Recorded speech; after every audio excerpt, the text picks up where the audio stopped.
હાલો guys, જય શ્રી કૃષ્ણ.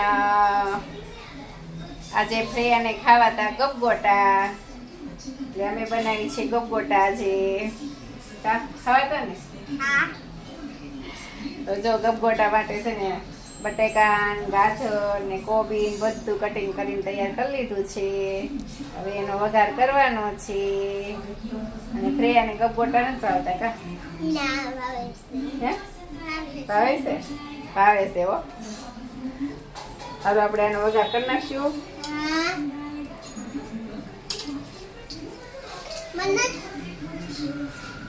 ગપગોટાનો વઘાર કરી નાખો છે ને.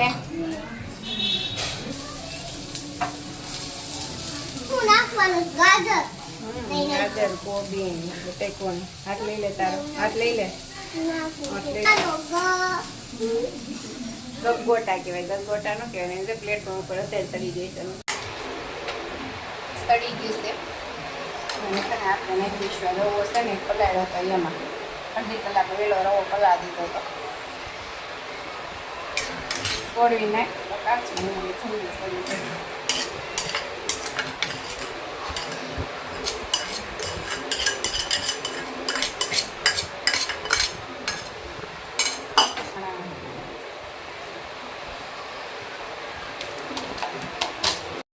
થોડાક નાખશું સોડા, ટાટા સોડા ખુલે ને થોડાક.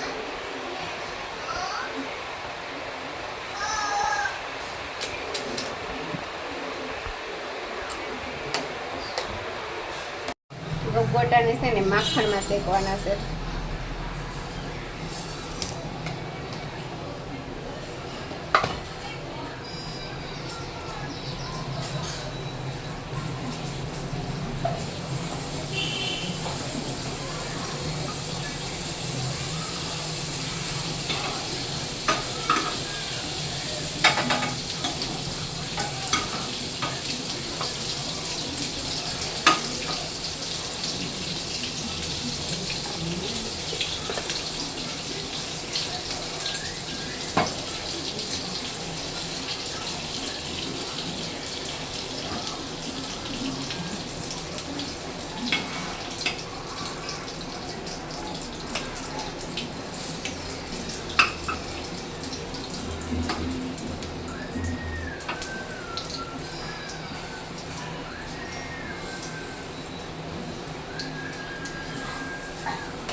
બાજુ શેકાઈ ગયા છે, બીજી બાજુ ફેરવી નાખ્યા.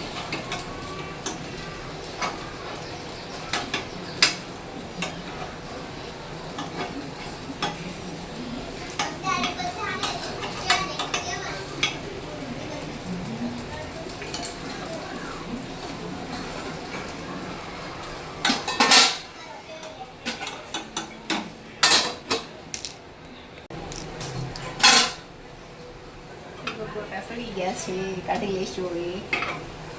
ચાલો ગપગોટા ખાવા. હેલો ગાઈસ, જય શ્રી કૃષ્ણ. કેમ છો? મજામાં છો? આજે મારી મમ્મીએ ગોટા બનાવ્યા છે, તો તમે બધાય ખાવા આવજો. ગલગોટા, ચટણી, છાશ, દહીં એ ખાવા આલો.